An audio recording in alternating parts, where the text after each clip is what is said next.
We are tracking more catastrophic and deadly flooding, this time in New Mexico. Heavy rain triggered historic flooding in the mountain town of Ruidoso yesterday. It was so intense, an entire home, look at that, ripped off its foundation, swept all the way downstream. New drone video shows a look at some of the devastating aftermath today. Authorities say at least 3 people were killed, including 2 children. Dozens of others had to be rescued from their flooded homes and streets. And today, there's a slight chance of even more rain. Meteorologist Bill Cairns is tracking it all. But let's start with NBC's Steve Patterson with an update from officials in New Mexico.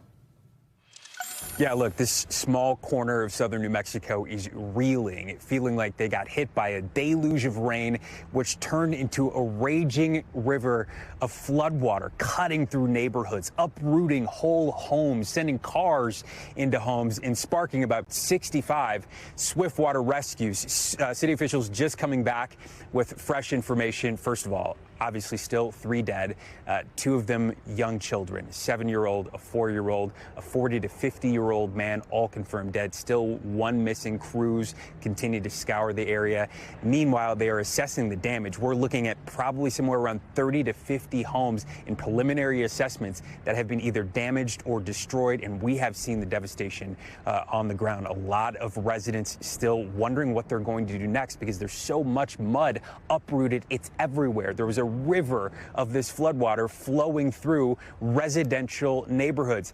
City officials say this came on extremely quickly. They tried to get alerts out as fast as they could, but as soon as the alerts were out, the water was on top of them. The primary alert, is including door knocks, was to get people just up, as far up as they could, so they weren't sitting on top of it. But in a lot of cases, those people had to be rescued because of the situations that they were in.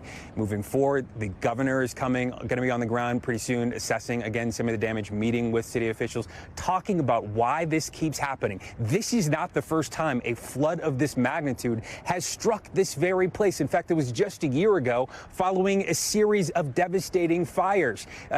Some of the fires killing 2 people, then leading to those floods because the water itself, when it rains on some of the burn scars that are remaining in this area, saturates those scars. Those scars then send the water flooding into town almost like just like a racetrack. And it has been devastating every single time it's happened. City officials hoping to do more for it, but for now, they are consoling residents who are very upset that this has happened again in their community. Send it back to you. Steve Patterson, thank you. I'm going to turn to Bill now. Bill, I used to live near Ruidoso, so I feel it for them.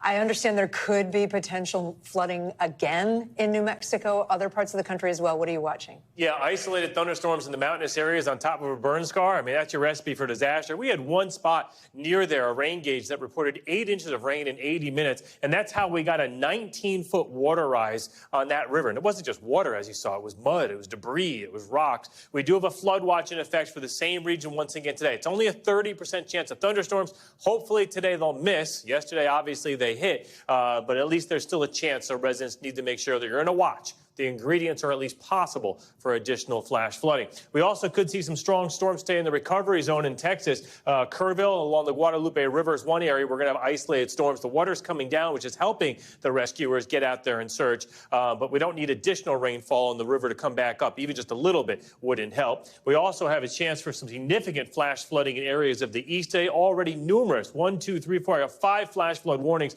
in areas of the Appalachians. This will all head to I-95, the busy corridor, later tonight. We thank you for watching, and remember, stay updated on breaking news and top stories on the NBC News app or watch live on our YouTube channel.